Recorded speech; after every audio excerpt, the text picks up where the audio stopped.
Film एक interrogation room से शुरू होती है। हच एक इंजर्ड और थका हुआ इंसान है जिसने एक स्ट्रीट कैट को अपने पास बिठाया है और उसे खाना खिला रहा है। इसके बाद वो एक सिगरेट चलाता है। डिटेक्टिव्स उससे पूछते हैं कि वो कौन है। हच बस एक लाइन में जवाब देता है, वो नोबडी है। कहानी कुछ दिन पहले के सीन्स पर शिफ्ट होती है जहां हच एक बेकार सी जिंदगी को जीता हुआ दिखाई देता है। सुबह एक्सरसाइज करना, रोज का ऑफिस का सफर और एक बेकार नौकरी। हर रोज वो कचरे वाले ट्रक को मिस कर देता है। हच की शादी बैका से हुई है जो एक रियल एस्टेट एजेंट है और उनके 2 बच्चे हैं जिनका नाम ब्लैक और सैमी है। हच और बैका के बीच काफी दूरी है और उनका बेटा ब्लैक अपने पिता को कुछ खास नहीं समझता है। एक रात जब हच अपने बच्चों पर नजर रख रहा होता है, वो देखता है कि ब्लेक अपने कमरे से नीचे की तरफ इशारा करता है क्योंकि घर में चोरी हो रही होती है। हच नीचे जाता है और देखता है कि एक कपल जिनका नाम लुइस और लुपिटा है, वो दोनों घर लूटने की कोशिश कर रहे हैं। लुपिटा हच को देख लेती है और उस पे गन तान देती है। हच शांत रहता है और उससे कहता है कि किचन के कैश वॉल से पैसा ले लें। वो उसकी वॉच और वेडिंग रिंग भी मांगती है, लेकिन हच सिर्फ वॉच देने के लिए राजी होता है। जब वो भाग रहे होते हैं तब ब्लेक लुइस को पकड़ लेता है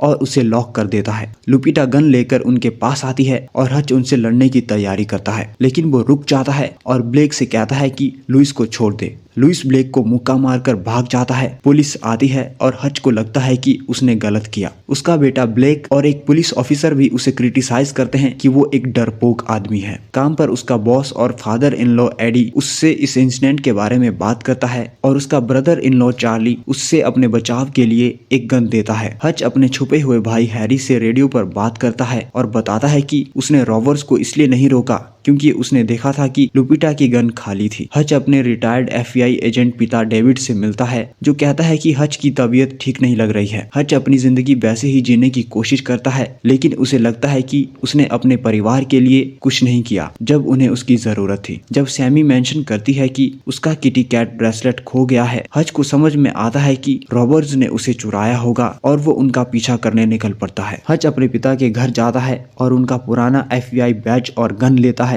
डेविड उसे देख लेता है और हच कहता है कि उसे एक काम करना है। लुपिटा के हाथ पर एक टैटू याद करते हुए हच कई टैटू पार्लर्स में जाता है और पूछता है। एक टैटू आर्टिस्ट उसके रिस्ट पर एक कार टैटू देखकर समझ जाता है कि हच कौन है और उसकी हेल्प करता है। हच लुइस और लुपिटा के अपार्टमेंट तक पहुंचता है और उनका दरवाजा तोड़ देता है। वो उन्हें डरा धमकाकर अपनी वॉच वापस लेता है, लेकिन सैमी का ब्रेसलेट नहीं मिलता। जब हच देखता है कि वो दोनों एक बीमार बच्चे के पेरेंट्स हैं, तो वो उन्हें छोड़कर वहां से चला जाता है। बारिश में वो अपना गुस्सा एक दीवार पर निकालता है। फिर हच एक बस में चढ़कर घर लौट रहा होता है जो ड्रंक होके अपनी कार को क्रैश कर देते हैं। फिर वो बस में घुसते हैं और वहाँ मौजूद एक अकेली लड़की को परेशान करते हैं। हच बस ड्राइवर को कहता है कि वो बाहर चली जाए क्योंकि अब ये काम वो खुद संभालेगा। हच उन आदमियों के साथ लड़ाई शुरू करता है। पहले वो लोग उसे कुछ अच्छे हिट्स करते हैं, लेकिन धीरे धीरे हच उन सब का बैंड बजा देता है। एक आदमी छुरा निकालता है और हच के साइड में घुसा देता है, पर हच फिर भी नहीं रुकता। वो उन्हें चोट पहुंचाता है और एक पॉइंट पर उससे खिड़की से बाहर फेंक देता है। हच खुद को संभालता है और दोबारा बस में घुसकर फाइट कंटिन्यू करता है। एक आदमी टेडी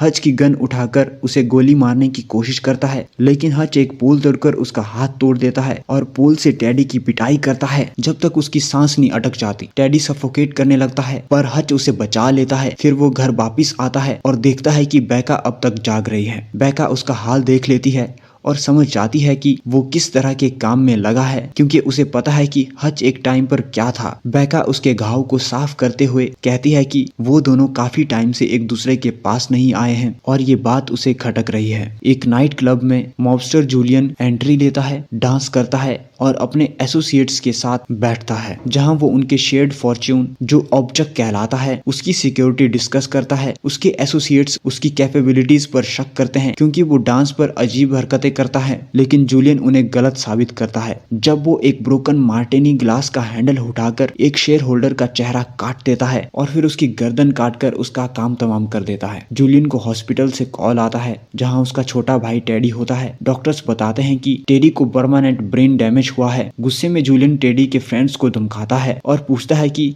उसके साथ क्या हुआ। हच को हैरी का कॉल आता है जो बताता है कि जूलियन अब उसके पीछे पड़ा है और वो काफी डेंजरस है। हैरी हच को एक आदमी द बार्बर के पास जाने के लिए कहता है जो जूलियन के बारे में इंफॉर्मेशन देगा। बार बार हज का इंतजार कर रहा होता है। वो जूलियन की फाइल उसे देता है जिसमें लिखा होता है कि जूलियन कितना वायलेंट है और वो अब तक में मिलियंस ऑफ डॉलर का मॉब मनी होता है। हेंच वुमेन FBI के एक इन्फॉर्मेंट को ब्लैकमेल करके हज के बारे में क्लासिफाइड इन्फो निकलवाती है। जब वो हज के पुराने रुथलेस पास्ट के बारे में जानती है तो वो जूलियन के साथ काम करना छोड़ देती है और वहां से चली जाती है। जूलियन अपने सभी आदमियों को हज को जिंदा पकड़ने का ऑर्डर देता है। जब मेंसल फैमिली डिनर की तैयारी कर रही होती है, हज देख लेता है कि 3 गाड़ियां उनके घर के सामने रुकती हैं। वो समझ जाता है कि खतरा आने वाला है, इसलिए वो बेका और बच्चों को बेसमेंट के पैनिक रूम में छुपा देता है। हज घर के लाइट्स बंद कर देता है और गनमैन अंदर घुसते हैं। हज उनसे लड़ता है, ज्यादातर को गोली मारकर या चाकू से मारकर खत्म कर देता है, लेकिन एक गनमैन उसके गले में टेस्ट करके उसे बेहोश कर देता है। गनमैन उसे कार की डिक्की में डालकर जूलियन के पास ले जाने की तैयारी करता है, लेकिन हज डिक्की के अंदर ही होश में आ जाता है और डिक्की खोल लेता है। जब उसे लगता है कि वो सीधा रोल आउट नहीं कर सकता तो वो एक फायर एक्सटिंग्विशर ढूंढता है और बैक सीट खोलकर उसे कार के अंदर स्प्रे करता है,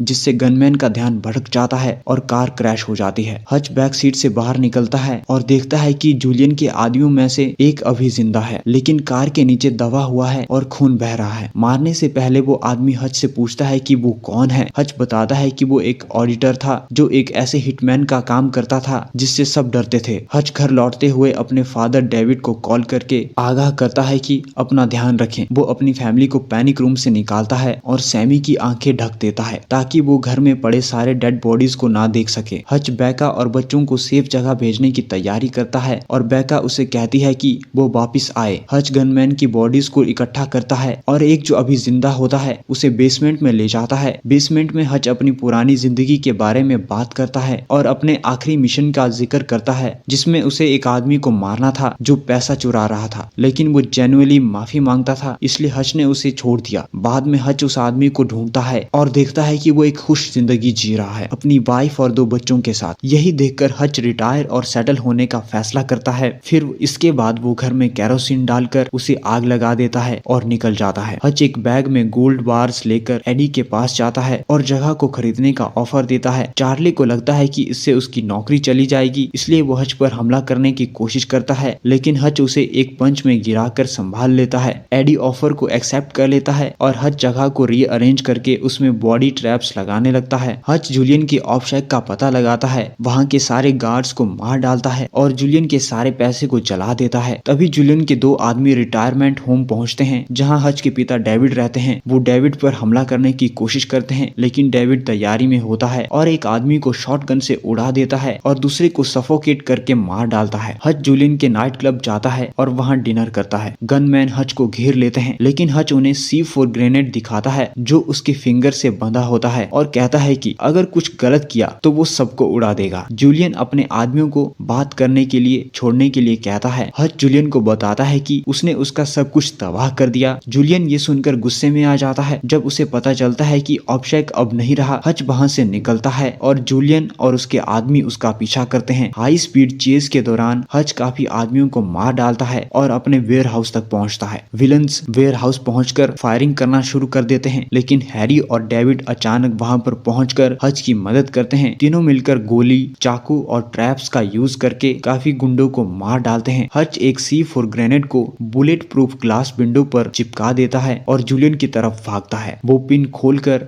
ब्लास्ट करता है जिससे जूलियन ब्लास्ट के अगेंस्ट लगकर मर जाता है। हज हैरी और डेविड का शुक्रिया अदा करता है और उन्हें वहां से निकलने के लिए कहता है। जैसे ही पुलिस पहुंचती है, हज अपनी बिल्ली को ढूंढता है और उसके साथ निकल जाता है। और इसके बाद सीन मूवी के शुरुआती सीन पर कट होता है जहां हज इंटेरोगेशन में है, लेकिन वो अभी भी कहता है कि वो नोबडी है। डिटेक्टिव्स को एक कॉल आता है जिसमें कुछ सुनाई नहीं देता, लेकिन वो हज को छोड़ने पर मजबूर हो जाते हैं। 3 महीने बाद हज और बेका नया घर देख रहे होते हैं। रियल एस्टेट एजेंट को कॉल आता है जो हज के लिए होता है। वो फोन उठाता है लेकिन कुछ सुनाई नहीं देता। इससे ये लगता है कि कोई अभी भी उसका पीछा कर रहा है। हज और बेका उस रियल एस्टेट एजेंट से पूछते हैं कि क्या घर में बेसमेंट है, और ये मूवी यहीं पर खत्म हो जाती है। तो अगर तुमको ये मूवी की कहानी अच्छी लगी है तो वीडियो को लाइक करो, वीडियो को शेयर करो और चैनल को सब्सक्राइब करना तो बिल्कुल भी मत भूलना।